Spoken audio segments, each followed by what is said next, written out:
Hello and welcome to I Can't Believe It's Not the Mouse, the podcast all about animation not made by the mouse. I'm your host, Octaviano Macias, and today I'm talking about, seeing as we're just getting a new Transformers movie, I figured let's go back to something Transformers related, and it just so happens that I decided to revisit Beast Wars, which is a major part of the new movie. The new movie being Transformers Rise of the Beast. And yes, it's essentially supposed to be Beast Wars meets Transformers. So, for those of you who are unaware of Beast Wars, it's essentially Transformers, but instead it takes place years into the future. In fact, it's like centuries into the future. And instead of turning into they're robots, but instead of the robots turning into cars, they turn into animals. You have on the one hand the Maximals, which are the new Autobots, and then you have the Predacons, which are the new Decepticons. Pretty easy to follow, right? Hey, before we get this video started, I just want to say thank you for coming on, and if you enjoyed this video, like it, comment below for whatever reason you have, whether it's a question, or you just want to give a shout out, or just whatever. And if you've been watching a few of my videos, why haven't you subscribed yet?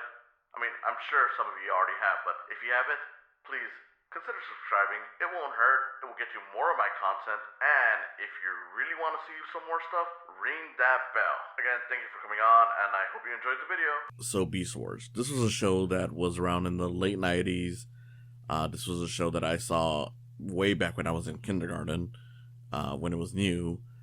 I was obsessed with the show. My personal favorite character was Rat Trap, who sadly is not in the new movie, and it's the toy I always wanted, to the point that I would bug my parents to get it, and I never ended up getting it until I reached adulthood.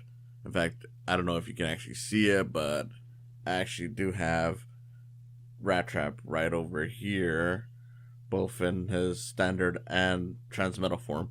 Transmetal being a whole thing that they introduced later in the show. It's basically like, okay, now the animals that they transform into are pretty much more robotic looking, which kind of defeats the purpose of them being in disguise, but realistically the whole disguise thing is different in this show. See, the thing about this show is that whereas the characters do go into disguise mode, it's not because they're trying to blend in with society. Like, of course that does end up helping them out, and not really a lot of situations from what I remember, but from what I do remember, it's like, okay, sometimes they can blend in with certain animals, but it doesn't really matter in the long run, just because as far as we see in the show, there's not a whole lot of creatures in this world. Part of that is because of a budget thing, but the other thing is just that it is supposed to be like, okay, this is a fairly weird, distant planet that's full of life, sure, but it isn't like advanced life or anything. It's just a bunch of animals and whatnot.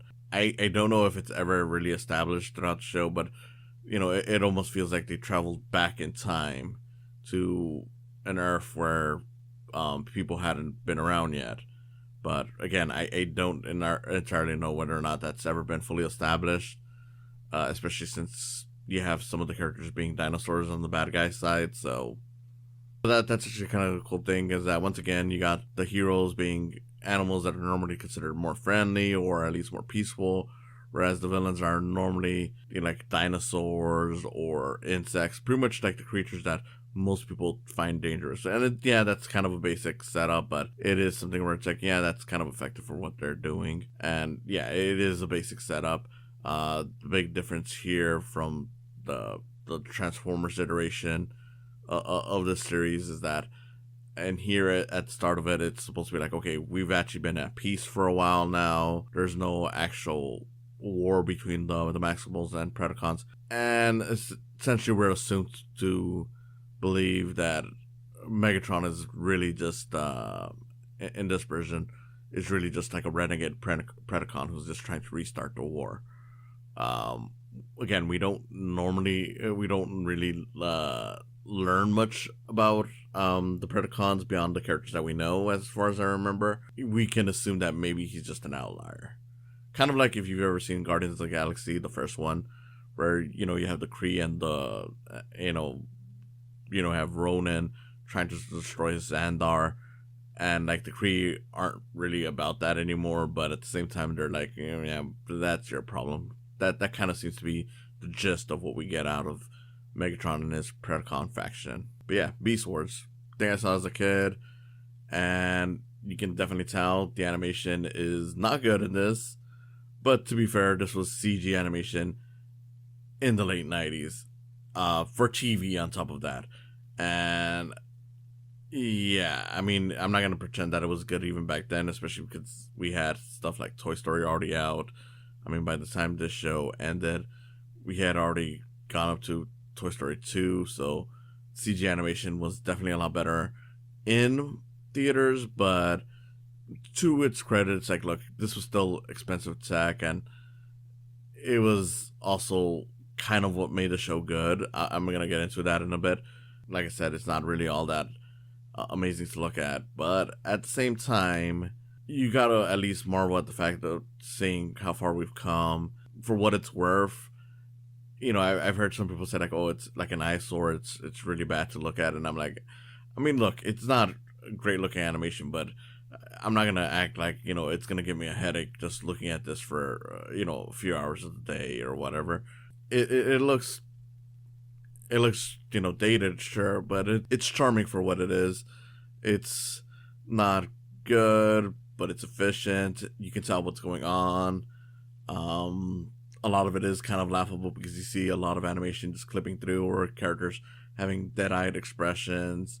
There's a lot of characters that just are very stiff, and you can tell that a lot of the writing is built around this, which is why, yeah, this show kind of owes its thanks to this, because from my understanding, like, and this is something that you'll know with a lot of the older Transformer shows. I don't know how much it's changed over with the recent ones. I know like the only one I've ever really seen of the more recent Transformers shows was from the last decade, called Transformers Prime, and that one, I mean, it was a good show, but I know that one was also kind of limited in terms of what they would do with it.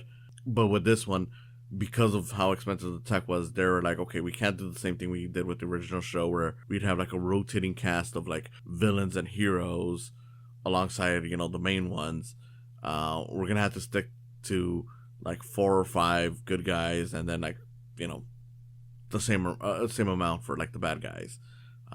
They would introduce new characters every now and then, but usually at the cost of 1 or 2 characters getting killed off. So there was a lot of drama for that, and a lot of the story's stakes came from just like, okay, who's gonna survive in the team, who's gonna leave, who's not, all that kind of stuff. I mean, it was to a point where like the first 2 seasons of the show, from what I remember, ended in cliffhangers where it was not really certain whether or not the good guys would even come out on top. And again, this was a result of the animation not being so good, because they were like, well, we can't do all these different characters in this show because we're so limited, and if we do have an extra character or two, it's gonna be a limited time thing, just so we don't kill the budget. So as a result, a lot of the story was centered around these same characters and seeing how they would progressively grow throughout the seasons. It's not to the extent of like modern shows that have like the whole episodic thing where they're basically like doing like every episode is building towards like the end game of the show, the plot, or anything like that. Like, you still had like a bunch of episodes where it was just like, okay, this was like one and done episode, but there was like a continuing story going along with it, with characters having their arcs that made it so fascinating. And this was on top of the show still having, I want to say, like generic kid toy writing, because as much as I enjoyed it, and especially rewatching the first episodes, which is what I'm going to be talking about, it's pretty clear that you still got like the stuff where it's like, okay, these characters are just doing stuff because they're toys. Like, throughout the first 2 episodes, and I don't remember if this is a thing every episode afterwards. I know the characters saying, like, basically you have like the Maxim will say their name, and then maximize, and then you have the Predacon saying their name and terrorize, and then that's when they transform. I know they still do that later in the show, but what I'm basically like, okay, I'm not sure if they still do that, is just with this show, with these first two episodes, pretty much you get a montage of each of the characters transforming at the same time, and it gets tiresome to hear that again and again. But then on top of that, you also have like the ending of the second episode, because this is a two-part intro to give you an idea of what's going on. The ending of the first episode basically has Optimus Primal, which is, Optimus Prime, basically saying like, oh, this is what I declare the Beast Wars. And it's like, yeah, that's a good way to bring in the title of the show. But yeah, you get a lot of stuff like that, and it is a hokey, written show, because it at the end of the day, it is a show that is made to sell toys, but because of the limitations that the animation brought, you get surprisingly good writing, which is kind of funny. It's like, how often is that the case for these things where it's like, the show itself is a toy, commercial, but they stupidly chose a certain thing that ballooned the budget in a certain way that resulted in like, okay, we actually have to do good writing now, otherwise no one's gonna watch this stuff to buy it.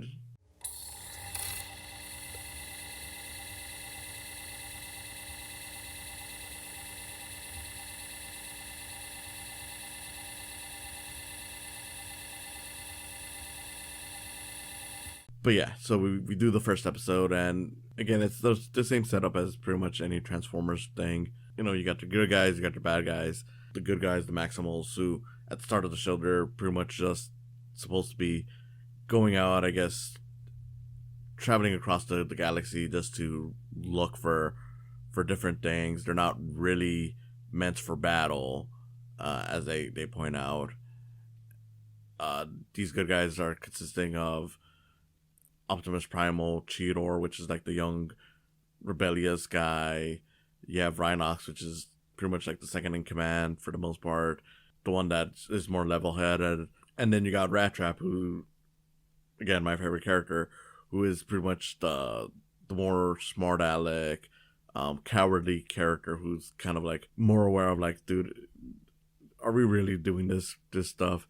I will admit that watching it again as an adult, there were at times where I kind of wanted to smack him around, but to be fair, for as much as there was stuff where it got kind of annoying, it did create some interesting drama and actually made it a little more interesting, because it showed that at least there were some characters who were willing to stand up to the leader of the group, Optimus, and call him out on this horrible situation that they're now in, basically being like, dude, I don't really want to follow you if this is how bad everything's gotten so far. And in the end, he still essentially follows up on being a part of the team, even though he's kind of forced into it, which again could be kind of annoying, but it is kind of interesting, especially considering for a kids show, especially one that has a very defined good and bad guy character setup, because it kind of showcases like, okay, look, we could have easily made this like the good guy who ends up becoming one of the bad guys characters, but instead, even though he's a coward, even though he's constantly complaining, he's not. He's still at the end of the day a good guy, so it does create that interesting dynamic where, despite being, all these negative things and having the traits of essentially being a bad guy, and like in many ways, I kind of feel like, whereas the Transformers has Starscream with Megatron, and this, at least going by these first two episodes, I pretty sure he tones it down by the later ones, but I could be wrong. You have Rat Trap and Optimus Primal, where he's not necessarily trying to take over as the leader, but at the same time, he's pretty much so done with everything that he doesn't want to follow the leader. So it's an interesting dynamic. It is funny for the most part, even if some of it can get a little annoying at times. I won't go through the whole villain group because they're pretty much more one note. But yeah, essentially you got Megatron, and I know there's the whole joke about him constantly saying yes.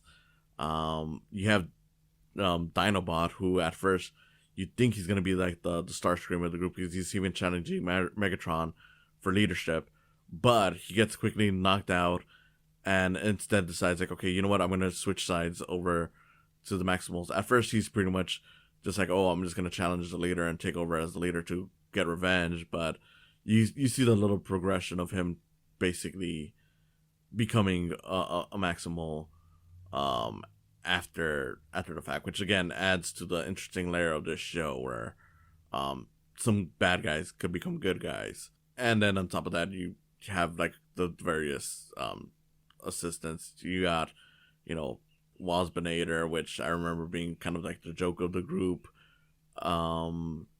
Yeah, like Tarantulas, Scorponok, and just a bunch of other ones. These characters eventually do whittle out. Some of them, just do not survive certain events of later in the show, but for the most part, it's like, okay, they're kind of just one-note characters here. And it's not necessarily bad because it is more focused on the hero group, but it is something to consider, especially if you're interested in, like the villains dynamic. Most of them are just kind of forgettable in these first two episodes, which again is just them crash landing, kind of setting up the whole general idea of the show. Like basically, it's mentioned that in this planet, they have what's known as energon, which is the thing that fuels them, and a bunch of other stuff. But it has so much of it that it's the reason why they have to be animals, because that's the only way they can come in contact with a lot of this stuff without basically getting overpowered by the stuff.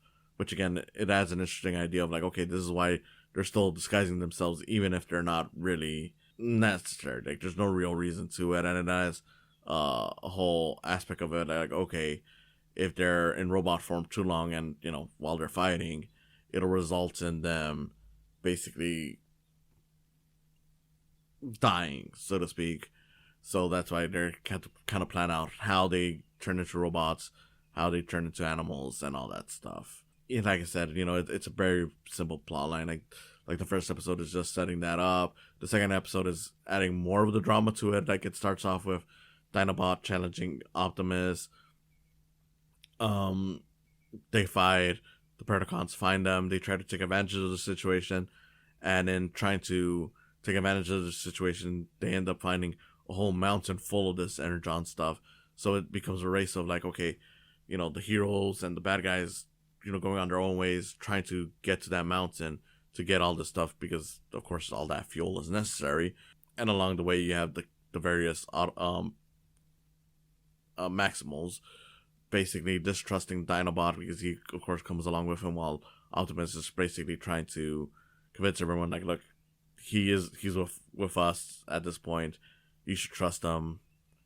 Again, it's kind of it's typical Optimus stuff, like if you've ever seen any Transformer stuff where he's like the honorable leader, but it is still kind of cool just having that set up in this version where Optimus is still willing to trust an enemy just because he could see like, okay, the fact that he wasn't doing certain things shows that there is some respect in there. They eventually get to the mountain and fighting, and you really don't need this explained, right? Like, it is pretty much every Transformer show ever, but what makes it stand out is just the character interactions and the fact that there is actual development between characters. It's not just robots, good robot, bad robot fighting with no real change in character. And because again, they're limited in terms of what characters they can use, that means that they can't just hit reset every single episode, because while there was definitely an array of unique Transformers, a lot of them, their personalities would pretty much be either non-existent or the same as one or the other, just because, well, hey, we have to pretty much use the same characters. I mean, we don't have to use the same characters all the time. In this case, because they had to use the same characters, it results in a whole thing where it's like, yeah, they're pretty much gonna have to rely on doing interesting stuff with it. It's great stuff. It does make me want to watch the rest of the show, which you can easily find on YouTube. I don't know if there's physical copies of this out. I think there is, but I don't know if it's so easy to find at this point. I do kind of hope that it is, especially with the new movie that's coming out, but I'm not holding out my hopes for it. I will say that, again, this does make me want to watch the rest of it, so I do want to, like, if I can't find the physical copies, I'll definitely watch the rest of it on YouTube. If I find the physical copies, I'll probably just get that. But for the most part, it does set up just how wonderful of a show this was. So if you're a Transformers fan, you should definitely check it out. I know if you're around my age, you probably already seen it, but it's still one of those things where it's like, yeah, watch it if you've never seen it and you're a Transformers fan. It is one of the better written stuff, and I know the animation is going to be hard to get through for some of you people. I would say just try to stomach it. It is a well done story once you get past that. And while there is still some cheap writing because it is supposed to be a toy, just know that for as much cheap writing as there is, there's a lot more good writing throughout this. It's definitely a highlight amongst Transformers stuff, and it's one that I'm glad I decided to revisit for this, just because aside from unlocking a bunch of nostalgic memories of watching it as a kid in kindergarten, it just really reminds me, like, okay, yeah, there's a reason why stuff like this gets beloved. It's because even if it's not the greatest thing in the world, there is actual talent behind it. And that alone is just worth revisiting, just to see what exactly worked, what didn't work, and why in the end it doesn't even really matter how much of it didn't work, because the stuff that's good just created a whole experience unto itself. Thank you for listening, and I'll see you again next time. Let the battle be here, on this strange primitive world, and let it be called Beast Wars!